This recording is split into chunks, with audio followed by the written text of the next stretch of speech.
नमस्कार, मैं हूँ राजीव और मेरे साथ जुड़ रहे हैं बाज़ार विश्लेषक सोमेश कुमार।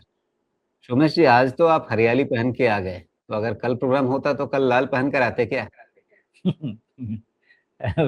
लगता है सुबह आज ऐसा पहना है इसलिए मार्केट ने भी ग्रीन पहना। लेकिन मार्क मैं लाल नहीं पहनूँगा, अभी लाल चाहिए तो नहीं अपना हमको। तो अपना ड्रेस कोड ही बना लीजिए ना हरे वाला। इतना भी बाज़ार मेरी नहीं सुनेगा। एक आधा दिन सुन ले तो बात अलग है।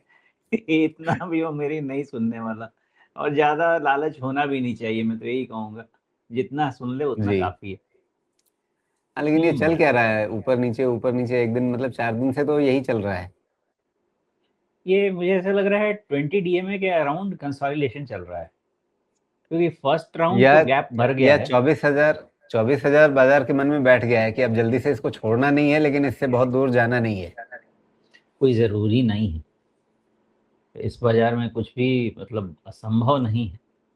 अभी तक तो यही ठीक-ठाक है कि 24,000 नहीं, वो वाला गैप जो था, व्हिच इज़ हाई क्या था, ये 23,900, वो गैप फिल करके बाज़ार अभी रेस्ट ले रहा है, बस इतना ही अच्छा है।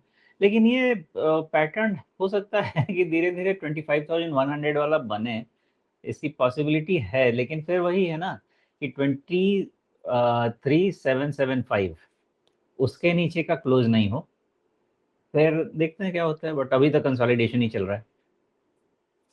23,775 हुँ, अच्छा। 23,775। हाँ, आपका 200 डे मूविंग एवरेज 23,800 के आसपास ही आ गया, लेकिन एक गैप इसने भर दिया। तो ये दूसरा गैप भी भरने के लिए आएगा क्या 23,150 की तरफ का? कहना बड़ा मुश्किल है क्योंकि अभी जो जो इवेंट इसको ड्राइव कर रहा है, उस पे क्लैरिटी नहीं है ना, दोनों तरफ से वेट एंड वॉच चल रहा है, कि पहले मैं पलक झपकाऊँ कि पहले तुम पलक झपकाओ। तो वो चीज़ पे अभी क्या बोला जा सकता है कि नहीं समझ नहीं आ रहा वो दोनों क्या करने वाले हैं। लेकिन बाज़ार जो कह रहा है वो यही कह रहा है कि शायद 10-15 दिन की बात है, कोई ना कोई पलक झपकाए। जी। नहीं, उधर तो कोई न कोई पलक झपकाएगा, लेकिन बाज़ार के लिए जो हमारा मेन बैरोमीटर है, ब्रेंट क्रूड अभी इसमें स्पॉट देखिए, 113 पर चल रहा है, उसके ऊपर जा चला गया है। आपका फ्यूचर थोड़ा-सा नीचे है, लेकिन कितना नीचे है 107 आप जो 86 के आसपास देख रहे थे, जब लोगों को लग गया था कि हाँ, लड़ाई थम गई, अब बातचीत की टेबल पे जा रहे हैं, वहाँ से चढ़ कर के आप देखिए, लगभग $20 भाव भाग चुका है। यानी बाज़ार डर रहा है कि कुछ गड़बड़ ना हो जाए। मुझे जी, आपकी सुमेश। आवाज़ नहीं आ रही थी। हेलो। हाँ, अभी आई। जी, मैं ये कह रहा हूँ कि नीचे जहाँ पर 86 के आसपास भाव चला गया था ब्रेंट क्रूड का, वहाँ से आप देखिए तो $20 ऊपर आ चुका है भाव। यानी जो बाज़ार एक समय मान चुका था कि चलो लड़ाई बंद हो गई, अब कुछ खुलेगा, उसके मुकाबले आज की तारीख में तो यहाँ पर बाज़ार शायद फिर से लड़ाई तेज़ होने की या लड़ाई छिड़ जाने की दोबारा, उसकी बात सोच रहा है क्या? बाज़ार ये जो सोच रहा है कि क्रूड अनकम्फर्टेबल होगा, और भले ही वो जो मिसाइल वॉर था वो नहीं हो, मिसाइल का इधर में इकोनॉमिक वॉर छिड़ गया है ना, तो क्रूड महंगा तो हो रहा है, और ये जो पैटर्न है 88 से रिवर्सल का, ये भी बहुत कंफर्टिंग पैटर्न तो नहीं है। लेकिन इसमें वेट एंड वॉच के अलावा कुछ भी नहीं कर सकते, बिकॉज़ अगर मान लेते हैं कि रिज़ॉल्यूशन नहीं हो, तो रिज़ॉल्यूशन नहीं हो तो ये चीज़ें बढ़ती जाएँगी और खतरा बढ़ता जाएगा। रिज़ॉल्यूशन हो गया तो 1 दिन में 15% गिर जाएगा। तो इस चीज़ का अभी अनुमान लगाना मेरे लिए मुश्किल है कि क्रूड डायरेक्शनल तो अपवर्ड अपवर्ड ही है, अपसाइड ही दिख रहा है डायरेक्शन वाइज़। लेकिन इवेंट बेस्ड है, अब वो उधर में कोई डिसीज़न हो गया, तो फिर नीचे आ जाएगा। अदरवाइज़ सिर्फ़ चार्ट देखा जाए क्रूड का, तो ऑफ़ कोर्स ये बहुत अच्छा तो नहीं है, ये खराब ही मान के जाना है। जी, अब जो पहले 120 के आसपास हमने भाव देख लिया था, वहाँ से अब कहीं उस तरफ भाव जाने लगा तो फिर मामला गड़बड़ हो जाएगा। नहीं, उसके लिए ज़रूरी है कि आपका ये बीच में जो छोटा डबल टॉप है 111-12 के रेंज में, वो चीज़ बहुत इम्पोर्टेंट हो जाएगी, क्योंकि वहाँ से शार्प सप्लाई है, तो वहाँ तक का पुल बैक और उसके बाद फिर से हो सकता है डाउनवर्ड बायस के साथ कंसोलिडेशन, ये बहुत पॉसिबल है। इसलिए अभी तो जी न्यू हाई क्रूड में तो मुझे लगता नहीं कि हमको मैं बात कर पाऊंगा। फिलहाल मैं यही सोच रहा हूँ कि कम से कम ये रिवर्सल है बिकॉज ऑफ दी वो जो नेवल ब्लॉकेड है, जिसके कारण क्रूड पास नहीं हो पा रहे हैं। हालांकि बड़ा सुनने में अजीब ऐसा आ रहा है कि हमारे टैंकर शायद भारत के रुक नहीं रहे हैं, वो निकल रहे हैं। लेकिन साथ में ये भी तो है कि अगर टैंकर आ रहे हैं तो किस दाम पे आ रहे हैं। तो मामला तो वो है कि टैंकर मिल भी रहे हैं तो भी हमारा इकोनॉमिक डैमेज तो चल ही रहा है। चलिए, एक चीज़ है कि हम कोविड लाइक सिचुएशन से बच गए जो हम चोक हो गए थे, बट इन्फ्लेशन वाले सिचुएशन से तो नहीं बच सकते हैं। That's a G point. बिल्कुल। तो यहाँ बाजार में हमारे सामने ये अ, जो खतरे की स्थिति है, आप कह रहे हैं 23,750 के आसपास नजर रखनी पड़ेगी, वो तो ठीक है। मिड कैप स्मॉल कैप क्या कह रहे हैं? मिड कैप तो शांत था लेकिन स्मॉल कैप में आज बढ़त थी। तो ये बीच वाले भाई साहब क्यों दब गए आज? लार्ज कैप ठीक चला, स्मॉल कैप ठीक चला, मिड कैप को ही क्या दिक्कत हो गई? ये थोड़ा सुस्ता रहा होगा बिकॉज बहुत बहुत बढ़ गया ना लगातार, ऑलमोस्ट सारा लॉस तो रीगेन कर चुका है मिड कैप इंडेक्स। तो ओवरबॉट थोड़ा सा दिख रहा है, तो यहाँ पे कंसोलिडेशन चल सकता है। तो मिड कैप में कोई एडवेंचर अभी नहीं कर सकते हैं। ठीक है, इंडेक्स के बियॉन्ड जो स्टॉक्स हैं वो भी बाद में अभी रैली करेंगे तो उसमें देख सकते हैं, बट अदरवाइज मिड कैप फिर से। अब देखिए, फिर से मैं वही बोलूँगा कि अगर इस इवेंट को माइनस कर दीजिए तो ये चार्ट एक माइनर या कुछ हद तक आपको reverse head and shoulder pattern की याद दिलाने लगेगा, जिसका ब्रेकआउट 61,000 पे हो सकता है। बट अगर वैसा होना है तो पहले इसका कंसोलिडेशन, मतलब थोड़ा सा और करेक्शन हो टुवर्ड्स 200 डीएमए, और फिर से नया फॉर्मेशन बने, या 50 डीएमए वैसा करेक्शन हो, फिर से नया फॉर्मेशन बने। लेकिन ये कुछ ना कुछ वैसा याद दिला सकता है। बट अभी क्या है ना, जैसा मैंने युद्ध शुरू होने के समय बताया कि बहुत सारे चार्ट के पैटर्न ही आपके बदल जाने वाले हैं, तो पुरानी रीडिंग से काम नहीं चलेगा, फ्रेश रीडिंग लेके आना पड़ेगा वापस। फॉर द मोमेंट 61,000 रेजिस्टेंस काम करना चाहिए मिड कैप इंडेक्स का, ये पॉसिबल है। जी ठीक है। तो इस समय बाजार में मिड कैप स्मॉल कैप में, आप खासतौर पर मिड कैप में एक रिवर्सल का खतरा देखते हैं कि अगर आगे जाना भी है और एक पॉजिटिव फॉर्मेशन बनना भी है तो उससे पहले थोड़ा सा करेक्शन 200 डे मूविंग एवरेज की तरफ, जो यहाँ 58,600 के आसपास है, वहां तक। लेकिन फिर वही चीज है कि अगर यहाँ तक आएगा तो फिर इसके मन में लालच आएगा, गैप भर लो। गैप आपका फिर 57,800 के आसपास आ जाएगा। मार्केट में रनअवे तो रैली तो नहीं होने वाली है, तो ये करेक्शन होगा। जब करेक्शन होगा कितने लेवल का होगा वो उस समय एसेस करना पड़ेगा, और उस समय हिम्मत करके फिर से लोगों को लेना पड़ेगा। तो अभी जी इसका अंदाज़ा तो मुश्किल है लगाना कि ये गैप भरेगा या नहीं भरेगा, बिकॉज ये एब नॉर्मल सिचुएशन है। अगर ये नॉर्मल सिचुएशन का गैप अप गैप डाउन होता तो चलिए वो थियरी लगा भी लेते थे। ये अब नॉर्मल सिचुएशन हुआ है तो इसमें कई सारे गैप हो सकता है अनफिल्ड रह भी जाएंगे। क्योंकि अगर हम बात करें कि फिर से वापस 54,000 जाने का, तो फिर उसके बाद नया लो क्यों ना बने। तो एक ही गैप भरेगा, दोनों भरेगा, या कोई गैप नहीं भरेगा, समय बताएगा। बट मेरा अंदाजा ऐसा रहेगा कि ये अब नॉर्मल गैप्स हैं, इसको उतना ज़्यादा रिवर्सल में हो सकता है पहला गैप जैसे निफ्टी ने भरा तो एक गैप भर ले, मिड कैप स्मॉल कैप भर ले, दूसरा गैप भरने जाएगा तो फिर मुझे लगता है और फिर फर्दर वीकनेस आ जाएगी बाजार में। जी। तो अब बैंकिंग की तरफ अगर निगाह डालें तो आज बैंकिंग का इंडेक्स तो शांत पड़ा रहा। इंडिविजुअल स्टॉक्स में आपने क्या देखा? वहां पे कोई ट्रेंड दिख रहा है? देखिए, कल का जो वो क्या था, ECL, जो यानी क्या था, एक्सपेक्टेड क्रेडिट लॉस, इसका जो नया रूल आया है आरबीआई का, इसके कारण से ऑफ कोर्स बैंकों को भी थोड़ा सा लॉन्ग टर्म में तो प्रेशर आएगा। हालांकि बहुत हेल्दी स्टेप है, मेरे हिसाब से बहुत ही हेल्दी स्टेप है। तो उसमें थोड़ा हो सकता है कि पीएसयू बैंक्स में उसमें उधर प्रोविजनिंग उनको ज़्यादा करनी पड़े। तो उस पे थोड़े असर रह सकते हैं ज़्यादा as compared against private sector bank. और इससे ज़्यादा तो कुछ नहीं है, बैंक में भी बहुत ऐसा कोई बहुत स्ट्रेंथ, मतलब इंडेक्स में बहुत स्ट्रेंथ या इंडिविजुअल बैंक्स में भी बहुत स्ट्रेंथ बड़े वाले में तो नहीं दिख रहा।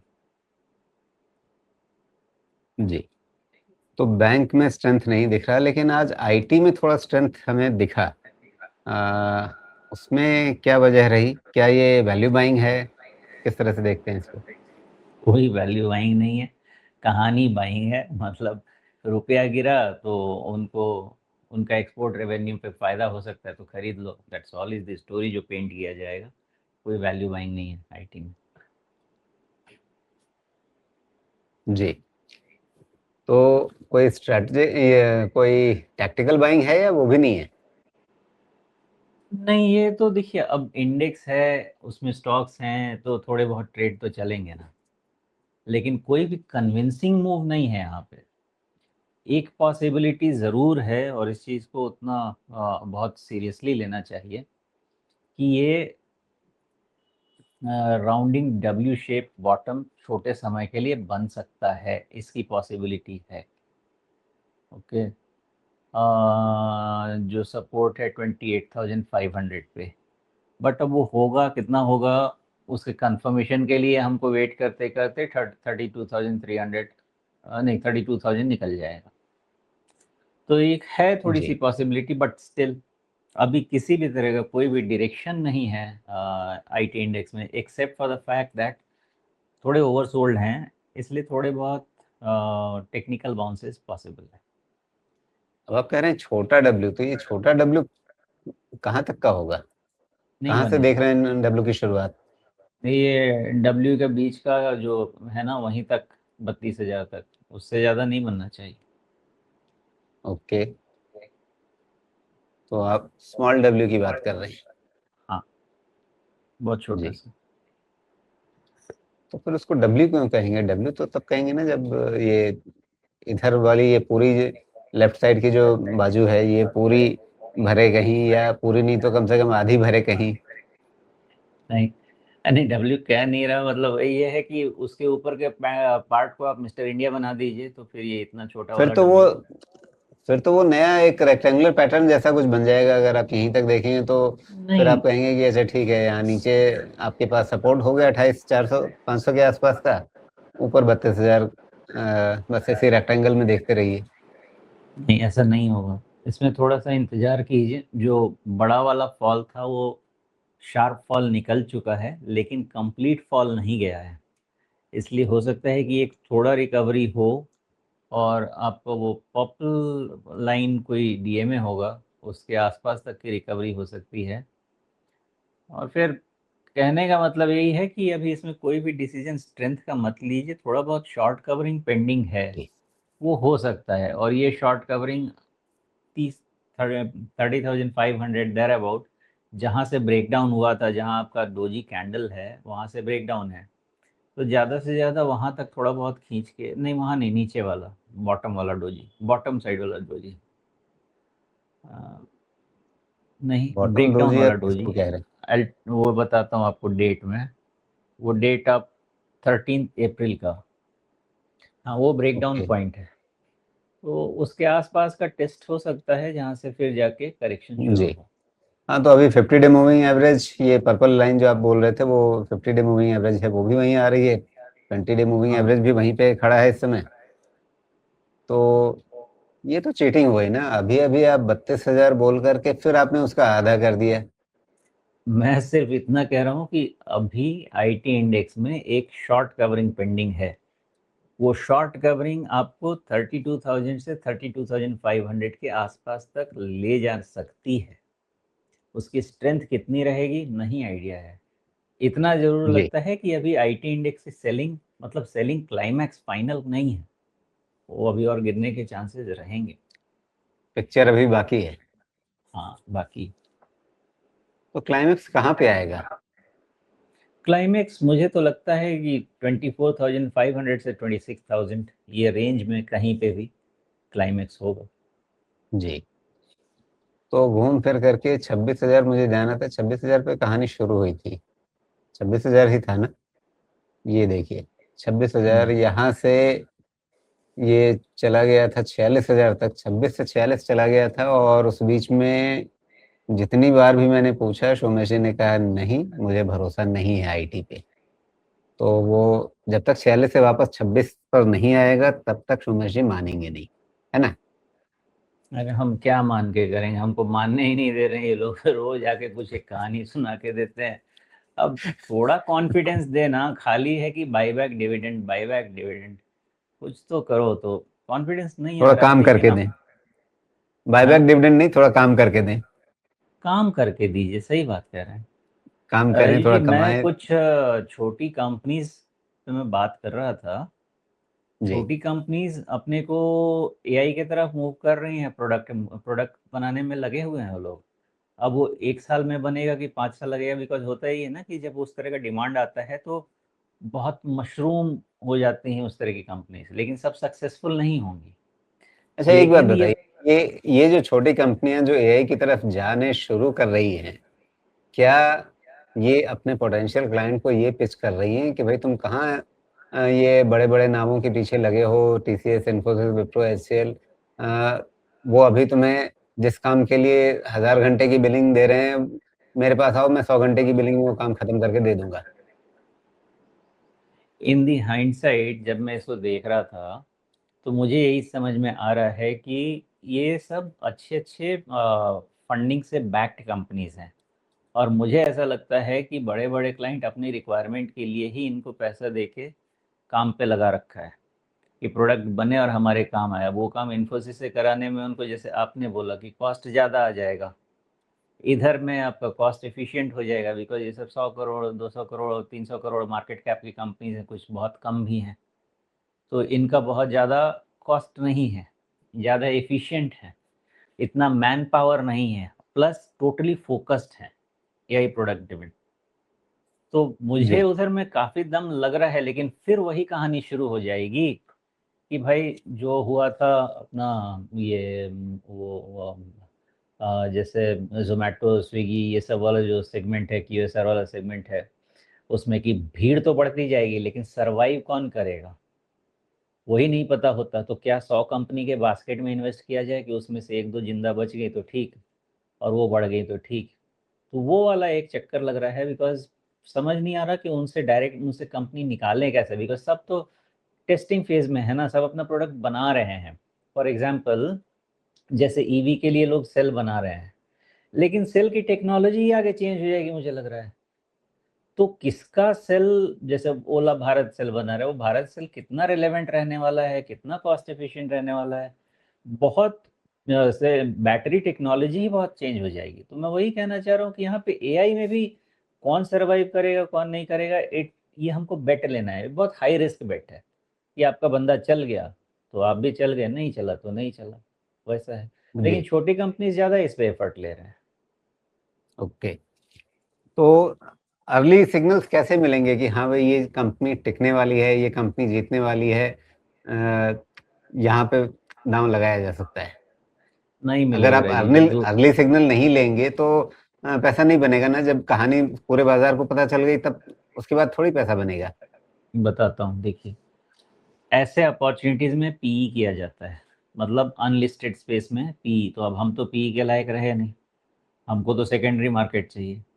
तो सम पॉइंट इन टाइम ऐसी छोटी कंपनीज भी पैसा लेने आती हैं बाजार में, स्मॉल कैप आती हैं। जैसे बहुत सारा, अब किसका एग्जांपल दें, जैसे क्यूएसआर स्पेस ही उठा लीजिए, या बहुत सारा स्पेस उठा लीजिए, उसमें कंपनीज आई ना पैसा लेने, लिस्ट हुई रोज ही प्रीमियम पे, किसी मतलब उसका कोई सेंस नहीं बनता है ऐसे प्रीमियम पे। लेकिन उसके बाद तो उनका खून होना तय था, तो सब गिर के ब्लड बाथ में बह रहे हैं। तो उसमें मिलता है, उसमें ढूंढना चाहिए। इसीलिए मैं कहता हूँ कि ज़्यादा आईपीओ पे ध्यान नहीं लगाइए। आईपीओ के बाद बहुत लुटे पिटे मरे हुए कैंडिडेट मिल जाते हैं, जिसमें आगे वैल्यू, मतलब आगे जाके ग्रोथ अच्छी खासी मिल जाएगी। तो हमको दो रास्ता ही चुनना है, या तो हम अनलिस्टेड में पी करें, जो कि मुझे नहीं लगता कि रिटेल के लिए किसी भी तरह का फायदेमंद हो सकता है। उसके लिए आपको कंपनी के अंदर का सब कुछ पता होना चाहिए कैसे चल रहा है। या वैसी कंपनी जब लिस्ट होना शुरू हो, तो ऐसा नहीं है कि लिस्ट होने में वो सेक्टर खत्म हो जाएगा, सेगमेंट खत्म हो जाएगा, उसके बाद उनमें बहुत ज़्यादा करेक्शन आएगा, फिर वहाँ पे फ़िल्टर आउट करके हम ले सकते हैं। ऐसा बहुत सारे केसेस होंगे। तो ये दूसरा वाला ऑप्शन मुझे ज़्यादा अच्छा लगता है कि उसमें क्या है ना, कि फिर आपके पास एक रिस्क मिटिगेट करने का तरीका हो सकता है कि भाई नहीं भी चला तो हम अपना एक टारगेट लॉस लेके हम काट के निकल सकते हैं। लेकिन अर्ली स्टेज में मान लीजिए कि हम पी करें तो वो चांस थोड़ी है, एक बार दे दिया कंपनी को तो दे दिया, अब जब वो लिस्ट कराए कंपनी, ना लिस्ट कराए कंपनी, कैसे मुझे पैसा वापस करे,